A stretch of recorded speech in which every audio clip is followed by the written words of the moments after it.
Quero agradecer muitíssimo o convite, naturalmente à organização, à UTAD, cumprimentar também, naturalmente, este magnífico painel e obviamente, também quem nos está a assistir. Eu sou licenciado em Relações Internacionais e, portanto, acompanho estes assuntos há mais de 30 anos portanto, queria precisamente entrar nesta discussão fazendo aqui portanto, uma retrospectiva histórica para então chegarmos ao tema que hoje estamos aqui a discutir. Já agora também dar-vos nota, portanto, eu sou dirigente distrital de Lisboa do Chega e também sou líder da bancadas, como foi aqui referido, na Assembleia Municipal de Lisboa, onde é uma cidade que está todos os dias, e digo mesmo todos os dias, a discutir este assunto com enorme profundidade. Mas queria então fazer esta retrospectiva histórica para falar um pouco daquilo que são as civilizações. E, portanto, a história do homem é a história das civilizações. E aquilo que aconteceu foi que, quando, no final da década de 80, nós tivemos a queda do Muro de Berlim, aquilo que a realidade internacional e aquilo que nós vivíamos era um grande diálogo ideológico. E com a queda do Muro de Berlim, esbateram-se as diferenças ideológicas e, em contrapartida, acentuaram-se as diferenças culturais. E, portanto, eu não sei se têm essa, provavelmente lembrar-se-ão, que até na cinematografia, que nós tínhamos durante a Guerra Fria um conjunto até de filmes, portanto, naturalmente feitos pelos norte-americanos, em que tínhamos os Rambos, tínhamos os comandos, tínhamos uma série de filmes, o Top Gun, que eram exatamente para fazer a diferença que existia entre o leste e o oeste. E passado algum tempo, até o próprio James Bond, portanto, tudo isso era sempre os maus e os bons, em que os bons éramos nós e os maus eram eles. E agora, de alguma forma, temos outra vez essa discussão, sendo que, na perspectiva ocidental, e portanto, era isso que eu queria dizer, e em que Portugal teve aqui um papel muito importante, nós vivemos hoje em dia sob o signo da civilização ocidental. E, portanto, num mundo que tem outras civilizações concorrentes. E, portanto, nós temos que olhar para a questão, evidentemente, dos fluxos migratórios, considerando também que existem civilizações que se opõem àquela que é a nossa, que foi sobretudo difundida pelos portugueses, como eu estava a dizer há pouco, a partir sobretudo, do século XV, em que nós fomos realmente a dar mundos ao mundo. E, portanto, nós tivemos, de facto, um papel determinante na criação, de facto, da civilização ocidental, que hoje em dia é, naturalmente, e cada vez mais vai ser, e é aquilo que eu acredito, liderada pelos Estados Unidos, nomeadamente tendo em conta esta nova liderança que chegou agora novamente ao poder. E, portanto, julgo que isso está-se a acentuar, portanto, e da mesma forma, e curiosamente, se nós virmos que o mundo hoje em dia se define entre os que defendem o Bloco Ocidental e aqueles que são não ocidentais. E há um autor muito interessante, que é o Samuel Huntington, que escreveu precisamente um livro, que é o Choque das Civilizações, em que ele elencou vários tipos de civilizações. E se nós olharmos para aquilo que é hoje a criação do movimento dos BRICS, portanto, seguramente já terão ouvido falar, o que é que nós temos nos BRICS? Temos o Brasil, que, para todos os efeitos, independentemente da relação histórica, e até civilizacional, com Portugal, mas não deixa de ser quase um subcampo, que é a civilização latino-americana. A Rússia, que lidera a civilização que ele denominou como ortodoxa. Na Índia, portanto, que é outro dos elementos dos BRICS, que é a hindu. A cínica, com S, que é da China. E, curiosamente, também nós temos a África do Sul, que ele também elencou como sendo, nem toda a gente concorda, tendo os autores, mas como existindo uma civilização de raiz africana. E, portanto, aquilo que nós hoje, de facto, temos é um conjunto de países que se estão a agrupar e, portanto, e que têm entre si esta circunstância de serem todos eles, de facto, portanto, não ocidentais naquilo que para nós é a dimensão fundamental, que é a cultura. Portanto, aquilo que hoje em dia aproxima, sobretudo, as pessoas é a nossa cultura, a religião, a língua. E, portanto, é aí é que eu começo. Portanto, quando nós fazemos uma reflexão, começamos a pensar se faz ou não sentido conseguirmos integrar aquilo que dificilmente será integrável.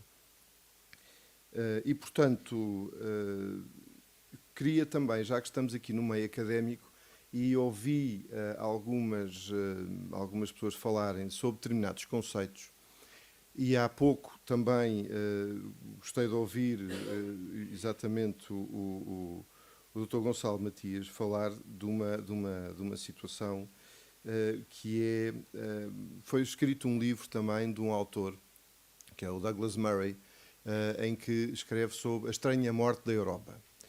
E, portanto, nós temos exatamente aquilo que é o multiculturalismo. Nós ouvimos falar muitas vezes do multiculturalismo. E o que é o multiculturalismo? É exatamente aquilo que a Europa aceitou a partir portanto, quando começaram a existir as independências, começaram naturalmente em África e depois na Ásia, e que o grande afluxo de pessoas para a Europa, e em que o multiculturalismo é exatamente e nada mais do que a definição vós aí, nós aqui, e em que vocês façam e que tenham a vossa religião, tenham os vossos costumes, tenham a vossa cultura, que nós temos aqui a nossa.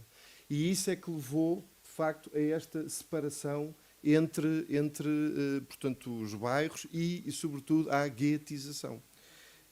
E, inclusivamente, depois isto teve uma evolução, que é o interculturalismo. O interculturalismo já é algo que vai para além ainda do multiculturalismo, que é uma certa pressão para que as comunidades tenham uma maior interligação e uma maior, portanto, exatamente, uma ligação entre elas. Ou seja, eu basicamente, dando aqui um exemplo claro, quando tenho uma pessoa que vem do Hindustão, é suposto eu conhecer os costumes, a culinária e outras particularidades da cultura hindustânica, da mesma forma que eles é suposto conhecerem a minha. Mas eu sinceramente não estou especialmente interessado nisso. Eu, enquanto português, quero viver no meu país e que a minha cultura seja ela respeitada, quero que a minha cultura seja ela a permanente e a dominante. Isto é a minha interpretação. Aquilo que nós vemos e assistimos é, de facto, aqui é uma questão de queremos utilizar, e há pouco o professor Zé Reis falou disto, da questão do ponto de vista económico, de haver aqui uma alteração e utilizarmos a economia e a imigração como um fator de resolver problemas económicos. Eu entendo que o que deve haver, sim, é políticas verdadeiras de promoção da natalidade no nosso país, que nós não vemos. E para isso nós precisamos de realmente apostar, de facto, e demos subsídios para tanta coisa. A juventude precisa ter incentivos para poder constituir família. A juventude precisa, de facto, de ter a possibilidade de casar, ter casa e ter filhos. E é isso que hoje em dia praticamente não acontece. E eu agora queria explicar-vos e dizer-vos o que é que ouvi aqui e estou de acordo que a verdadeira integração é esta que está a ser feita. Nós percebemos que há uma realidade do interior e há a realidade dos grandes centros urbanos. São realidades distintas, em que, de facto, as pessoas conseguem identificar pelo nome, pelo caso, e em que essas pessoas conseguem ser realmente acolhidas. E isso eu entendo como sendo muito positivo. Agora, aquilo que está a acontecer nos grandes centros urbanos são a chegada de milhares e milhares de pessoas que o país não comporta e não tem capacidade de acolher. E aquilo que eu vos vou relatar é realmente uma situação absolutamente chocante que acontece no centro histórico da cidade de Lisboa, em que, e isto é absolutamente real, em que a imigração é muitíssimo maltratada, há redes de tráfico humano, isso toda a gente sabe, vocês vejam todos os dias, quase hoje em dia, há reportagens do que acontece, em que o cidadão imigrante é obrigado, para poder sobreviver, a compartilhar um colchão, não é ter um colchão para si, é poder utilizar durante 8 horas um colchão em que paga 5 euros para poder lá estar 8 horas. Isto é absolutamente degradante, é humilhante e os vizinhos, os poucos vizinhos, que inclusivamente portugueses que estão a viver no centro histórico, acabam por ser confrontados com estas situações de terem 20 e 30 vizinhos no andar de cima e onde naturalmente ficam, quer dizer, com a sua vida, não conseguem dormir, sentem insegurança e aqui não estamos a falar de percepção, de como os costumes de facto são diferentes, estamos a falar de realidades culturais completamente diferentes. Aquilo que nós verificamos é que existe de facto um assédio muito grande até às nossas mulheres e portanto é algo que nos preocupa muitíssimo e portanto temos que fazer daquilo que eu aqui ouvi, quer do painel anterior, quer deste no qual estamos, realmente há realidades distintas. Nós temos, sim, nos meios mais pequenos, a capacidade de um a um ir integrando, mas quando de repente temos, como é o caso, eu vou-vos dar este exemplo do centro de Lisboa, por exemplo, a comunidade do Bangladesh, em que o líder da comunidade do Bangladesh, e eu já lhe disse isto na cara, o senhor está há 30 anos em Portugal e praticamente mal fala português. Quer dizer, não fala fluentemente português. E isto, para mim, é inaceitável. Quer dizer, alguém que está cá realmente se quer integrar, então que fale o nosso idioma com correção. Quero ainda dizer-vos o seguinte, na campanha autárquica de 2021, eu tive o cuidado de ir visitar a comunidade islâmica, portanto, neste caso a Mesquita Central de Lisboa, onde tenho bons amigos. Tenho bons amigos, a título pessoal, tenho bons amigos na comunidade islâmica na Mesquita Central de Lisboa. E a percepção que eu tive na altura, até porque há coisas que não podem ser ditas, a percepção que eu tive na altura é que